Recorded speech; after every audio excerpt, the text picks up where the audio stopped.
सृजाम्यहम् यदा यदा हि धर्मस्य ग्लानिर्भवति भारत अभ्युत्थानमधर्मस्य तदात्मानं सृजाम्यहम्.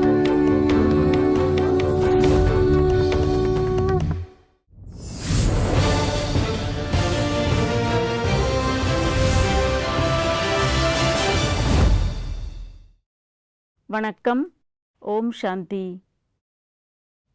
त्वमेव मातश्च पिता त्वमेव, त्वमेव बंधु सखा त्वमेव, त्वमेव विद्या द्रविणं त्वमेव, त्वमेव सर्वं मम देव देव. இறைவனோடு அனைத்து உறவுகளும் நமக்கு இருக்கிறது. அவர் தாய் தந்தை, பந்து, சகா, நம் தோழன், இப்படி அனைத்து உறவும் நமக்கு இருக்கிறது. பாண்டவர்களின் பக்கம் இறைவனே தோழனாக நின்றதால், இறைவனே துணையாக இருந்ததால் அவர்களுக்கு வெற்றி கிடைத்தது. கௌரவர்கள் அதிகம் இருந்தாலும் 5 பாண்டவர்கள். ஆனால் துணை யாருடையது? இறைவனே தோழனாக வந்ததால், அவருடைய ஒரு துணை எப்பொழுதும் அனுபவம் செய்ததால் அவர்களுக்கு வெற்றி கிடைத்தது. நாமும் இறைவனுடைய துணையை, அவனை தோழனாக நினைத்து, ஒரு தோழன், ஒரு நண்பன் இன்னொரு நண்பனுக்கு எப்படி ஒரு உபதேசம் செய்வாரோ, எப்படி இக்கட்டான சூழ்நிலையில அவங்கள காப்பாற்றுவாரோ, அதை போல் நமக்கு இறைவனுடைய துணை கிடைத்து விட்டது. இதில் நாம் சாங்கிய யோகத்தின் அந்த 2வது அத்தியாயத்தில் ஆன்ம ஞானம், அதன் பிறகு சுய தர்மத்தின் ஞானம், இவை அனைத்தையும் கேட்டுக்கொண்டிருக்கிறோம். இப்போ அடுத்ததாக அசோகர் ஒரு சக்கரவர்த்தி. கலிங்க போர்ல அது முடிந்த பிறகு அவர் திடீரென்று வன்முறையை தியாகம் செய்தார். இனி நான் போர் புரிய மாட்டேன் அப்படின்னு சொன்னார். அஸ்திர சஸ்திரங்களையும் தியாகம் செய்தார். அப்போ அந்த நாட்டு சேனாதிபதியையும் கைது செஞ்சிட்டார். அப்போ திடீரென்று அவர் கோட்டைக்குள் நுழையிறார். அந்த நாட்டில் மகாராணி இல்லை. இது ரொம்ப குறைவான பேருக்கு தான் இந்த விஷயங்கள் இதை பற்றி தெரியும். 8 வயது அமிதா அப்படின்னு ஒரு இளவரசி, அவ தான் அந்த நாட்டு மகாராணியாக நியமிச்சிருந்தாங்க. அந்த அசோக சக்கரவர்த்தி உள்ள வந்த உடனே அந்த அமிதா ராணிக்கு தெரியாது இவர் யாரு, போரோடைய அந்த ஒரு குரூரத்தன்மை, இது எதுவுமே தெரியாது. ஆனால் அவள் கத்தத் தொடங்கினாள், அசோகனை மிரட்டத் தொடங்கினாள். யார் அந்த அசோக சக்கரவர்த்தி? உனக்கு என்ன வேண்டும்? இத்தனை பேரை நீ போரில் எதற்காக கொன்றாய்? இந்த நாடு முழுவதுமே அழிந்து விட்டது. எவ்வளவு பேர்கள் உயிர் தியாகம் செய்து விட்டனர். இரத்த வெள்ளம் ஓடுகிறது. எவ்வளவு பேர்கள் தன் உறவினர்களை இழந்து விட்டார்கள். எவ்வளவு பெரிய நஷ்டம் வந்துவிட்டது. எதற்காக நீ இப்படி செய்தாய்? உனக்கு என்ன வேண்டும்? நீ சொல் என்று திரும்ப திரும்ப கேட்டாள்.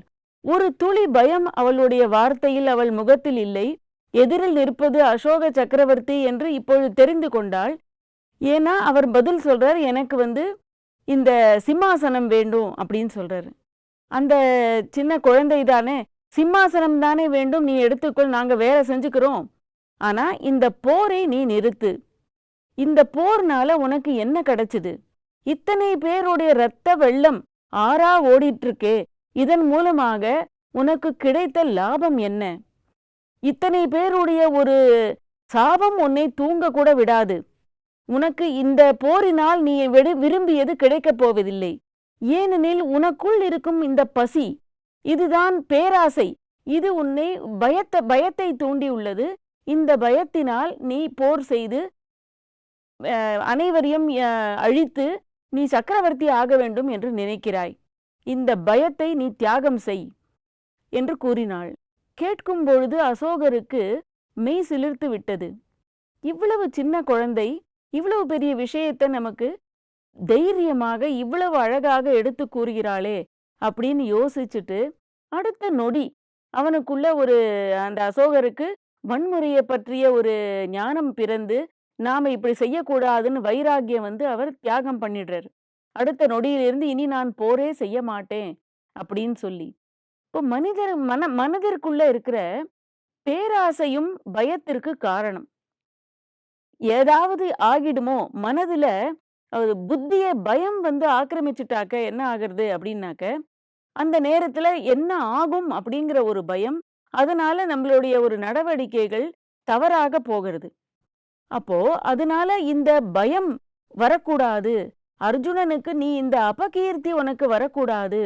நீ தர்மத்தின் பக்கம் துணை போகல அப்படின்னு ஒரு பழி உனக்கு வரக்கூடாது.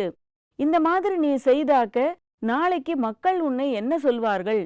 இந்த மாதிரியான பல விஷயங்களை எடுத்து கூறி அர்ஜுனனுக்கு தர்ம யுத்தம் செய்ய வைக்க வேண்டும் அப்படிங்கிற ஒரு நிலையில இறைவன் அடுத்த விஷயங்களை சொல்றார். பயாத்ரணாது பரதம் மம்ஸ்யந்தே த்வாம் மகாரதாः பயாத்ரணாது பரதம் மம்ஸ்யந்தே த்வாம் மகாரதாः ஏஷாம் சத்வம் பகுமதோ பூத்வா யாஸ்யசி லாகவம் ஏஷாம் சத்வம் பகுமதோ பூத்வா யாஸ்யசி லாகவம். இதோடைய அர்த்தம் என்ன அப்படின்னா, மகாரதாக பெரிய பெரிய மகாரதிகள் கூட என்ன சொல்வாங்க அப்படின்னா, பயாத்து பயத்தினால ரணாத்து இந்த ரணபூமி போர் பூமியை விட்டு உபரதம் அர்ஜுனன் பயத்தினால போர் பூமியை விட்டுட்டு ஓடி போயிட்டான். ஏஷாம் சத்வம் பகுமதோ பூத்வா யாஸ்யசி லாகவம்.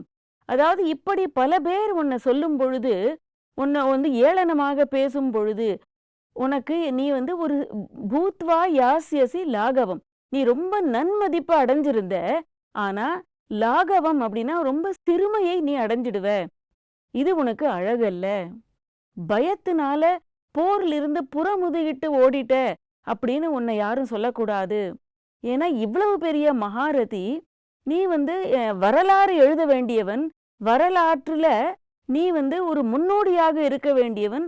புறமுதுகிட்டு ஓடிட்ட அப்படின்னா எவ்வளவு பெரிய உன்னுடைய இமேஜ் கெட்டு போயிடும். உன்னை பத்தி எல்லாருமே தவறாக நினைக்க தொடங்குவாங்க. உனக்கு அபகீர்த்தி வரும், உன் மேல பழி வந்துடும். அதனால நீ இதை செய்யாத. பயத்தை நீ தியாகம் செய். எதற்காக இந்த பயம் அப்படின்னு அர்ஜுனனுக்கு புரிய வைக்கிறார். எவ்வளவு இது ஒவ்வொரு ஸ்லோகத்திலையும் ஒவ்வொரு சின்ன விஷயம், ஆனா புதிய விஷயத்த அர்ஜுனனுக்கு ஒரு தோழனாக இருந்து இறைவன் புரிய வைக்கிறார். உதாரணத்திற்கு ஒரு குழந்தை இருக்கு, அது எக்ஸாம் எழுத போக வேண்டிய அன்னைக்கு எக்ஸாம் எழுத போகவே இல்லை. அப்போ அவங்க அம்மா கேட்குறாங்க, இப்போ எக்ஸாம் இன்னைக்கு ஏன் நீ ஸ்கூலுக்கு போகலை அப்படின்னு கேட்குறாங்க. அப்போ அந்த குழந்தை என்ன பதில் சொல்றான் அப்படின்னா, இல்லை எங்கள் கூட என்னோட ஃப்ரெண்டு இருக்காங்க, நான் அந்த ஃப்ரெண்டை விட அதிகமாக மார்க் வாங்கிட்டாக்க எங்கள் ஃப்ரெண்டோட அம்மா அந்த பையனை என் ஃப்ரெண்டை ரொம்ப திட்டுவாங்க, அதனால நான் எக்ஸாம் எழுத போகலை அப்படின்னு சொல்கிறான். இது நம்புற மாதிரி இருக்கா? இல்லை. ஏன்னா அவனுக்குள்ள ஒரு பயம் இருந்தது. ஒருவேளை நான் இந்த எக்ஸாமில் சரியாக எழுதாட்டா நான் பாஸ் ஆக முடியாது, அதுக்கு நான் எக்ஸாமே போகலை, அட்டனே பண்ணலை பரீட்சை அப்படின்னா இந்த பிரச்சனை இல்லை. அதனால அதிலிருந்து தப்பிக்கிறதுக்காக அவன் பரீட்சையே எழுதாமல் இருக்கணும்னு முடிவு பண்ணினான். இதுதான் அர்ஜுனனோட நிலையும். ஏதாவது செஞ்சு தவறா நடந்துடக்கூடாதே அப்படின்னு என்ன ஆகுமோ அப்படிங்கிற ஒரு பயத்துல அவன் யுத்தமே செய்யாம இருக்கிறதுக்கான எல்லா பிளானையும் செஞ்சிட்டு இருந்தான். இப்போ ஒரு திடீர்னு ஒரு சூழ்நிலை வருது. அந்த சூழ்நிலையை நம்ம எப்படி எதிர்கொள்றோம், அந்த நேரத்துல தான் நமக்கு நம்முடைய திறமை வெளிப்படும். இல்லாட்டா நான் என்னை ரொம்ப திறமைசாலியாக தான் நினைச்சிட்டு இருக்கேன், ஆனா பிரச்சனை வரும் பொழுது நான் அதை கொள்ளவே இல்லை அப்படின்னா என் திறமையும் வெளிப்படாது. எனக்குள்ள திறமை இருக்கா இல்லையாங்கிறது எப்படி தெரியும்? இப்போ உதாரணத்திற்கு ஒருத்தன் சொல்றான், நான் ரொம்ப பெஸ்ட் ஸ்விம்மர், ரொம்ப நல்லா நீந்துவேன் அப்படின்னு சொல்றான். அப்ப எங்க அப்படின்னா, நான் தரையில தான் நீந்துவேன், ஏன்னா இங்க குளம் நதியெல்லாம் இல்லை, கையை காலை நான் அடிக்க நல்லா கத்துன்ட்டேன், நான் இங்கேயே நீந்துவேன் அப்படின்னு சொல்றாங்க. அது போல தான் இருக்கு. ஏன்னா நம்ம வாழ்க்கையில ஒரு வாட்டி கத்துன்ட்டாக தைரியமாக தண்ணியில குதிச்சு அந்த சூழ்நிலையை எதிர்கொண்டு நீந்தினாதான் நமக்கு நீந்த தெரியுங்கிறது தெரியும், இல்லை இன்னும் நான் என்ன கத்துக்கணுங்கிறதாவது தெரியும். அது போல நம்மை நாமே ஏமாத்திக்கிற மாதிரி, எனக்கு இது வேண்டாம், என்னால இதை செய்ய முடியாது அப்படிங்கிறதுக்கு பதிலா இதை நான் இங்கேயே பண்றேன் அங்கேயே பண்றேன். அப்ப அர்ஜுனன் யாராவது என்ன ஏதாவது சொல்லுவாங்க, மற்றவர்கள் என்னை ஏசுவாங்க, அப்புறம் எனக்கு நரகம் கிடைக்கும், குல தர்மம் அழிஞ்சு போயிடும், எனக்கு நீ என்ன கிடைச்சாலும் வேண்டவே வேண்டாம் இந்த யுத்தம், இப்படி பல விதமா சொல்லிட்டு இருக்காங்க. அப்ப பரமாத்மா அர்ஜுனனுக்கு திரும்பவும் அவனுடைய சுய தர்மத்தை உயர்த்தி பேசுறாரு. ஏன்னா கான்ஃபிடன்ஸ் லெவலை ஒருத்தரோட ஏத்தணும் அப்படின்னு சொன்னாக்க அவங்களுடைய நல்ல விஷயங்களை தான் நாம உட்காந்து புரிய வைக்கணும். ஏன்னா அர்ஜுனன் மகாரதன். மகாரதன்னா 10,000 யானை பலம் உடையவன். இவ்வளவு யானை பலம் உடையவன் நீ பேர் வாங்கிட்ட, நீ ஆனா இந்த யுத்தம் செய்யல அப்படின்னா உன்னை எல்லாரும் என்ன நினைப்பாங்க? இன்னொன்னு, இவ்வளவு நாளா நீ நல்லது செஞ்சுட்டு தர்மத்துக்கும் அதர்மத்துக்கும் நடுவுல ஒரு விஷயம் வரும் பொழுது அதை எடுத்து அந்த விஷயத்தை வெளியில வச்சு உன் மனதோடைய குரலை நீ கேள். நீ இந்த மாதிரி மன தடுமாற்றத்துல நீ வரக்கூடாது. நீ எப்பொழுதுமே அசத்தியத்திற்கு நீ எப்பொழுதுமே துணை போகல, சத்தியத்தின் பக்கம் தானே நீ போகக்கூடியவன், எல்லாருக்கும் நன்மை செய்யக்கூடியவன், நீ சிறந்த போர் வீரன்னு பேர் வாங்கியிருக்கியே. அர்ஜுனனுக்கு சவ்ய சாட்சி அப்படின்னு ஒரு பேர் உண்டு.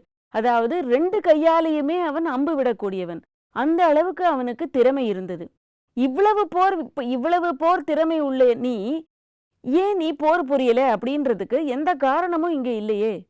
நீ அந்த பயத்தை உங்ககிட்ட இருந்து விடு. ஏன்னா பயம்தான் இன்னைக்கு நிறைய பேருடைய திறமையை அழிக்கிறது.